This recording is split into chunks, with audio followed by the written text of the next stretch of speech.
The Clever Daughter.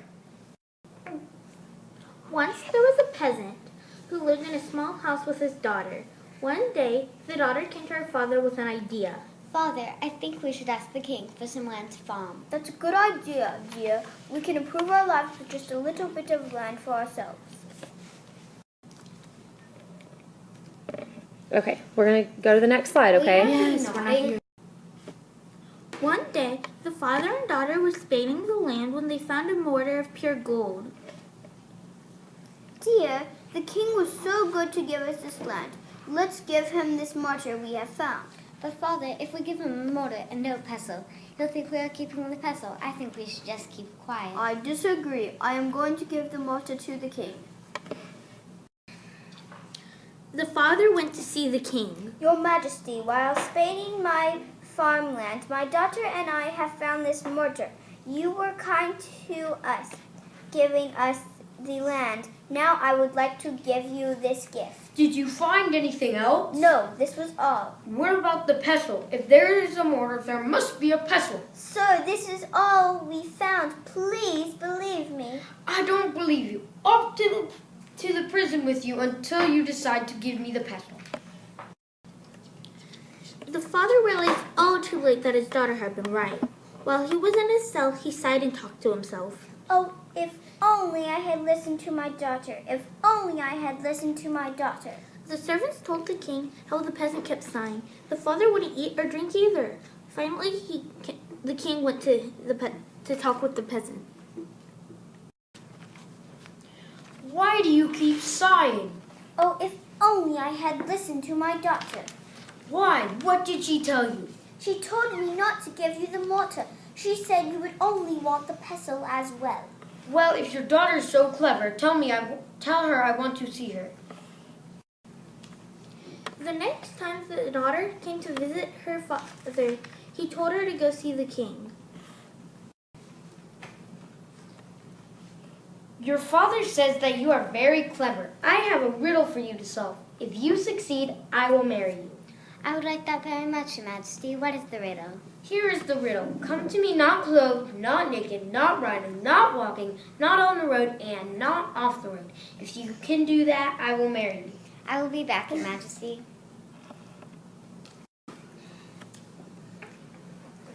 The peasant's daughter went home. She took off all her clothes and wrapped herself in a big fishnet.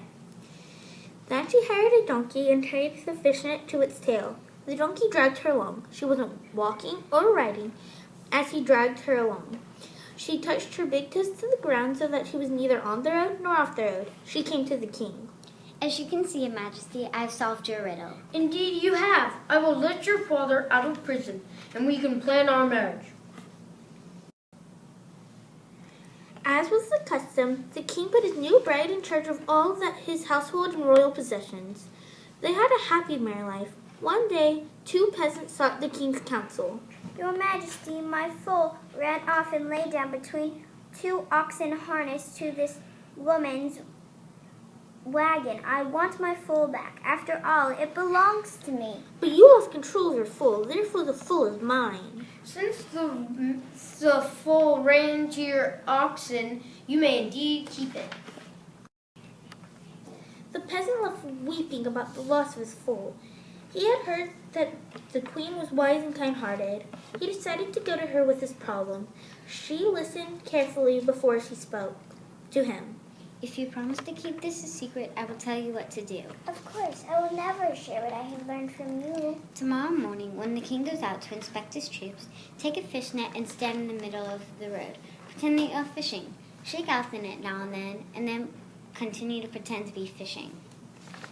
After telling the peasant what to say if the king questioned him, the daughter told him to go on his way. The next morning, the peasant stood fishing on dry land. The king came by on his way to inspect the troops. The peasant left weeping about the loss of his foal. He had heard that the queen was wise and kind-hearted. He decided to go to her with his problem. She listened carefully before she spoke to him. If you promise to keep this a secret, I will tell you what to do. Of course, I will never share what I I have learned from you. Tomorrow morning, when the king goes out to inspect his troops, take a fishnet and stand in the middle of the road. Pretend that you are fishing. Shake out the net now and then as if it were full. Then continue to pretend to be fishing. After telling the peasant what to say, the king questioned him.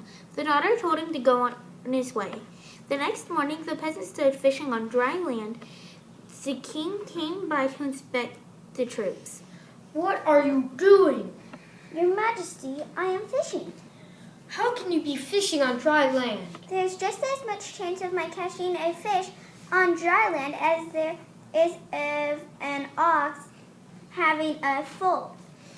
No, you didn't. You didn't think of this yourself. Who told you to be so clever and bold? No one helped me, sir. The king refused to believe him and had the peasant beaten.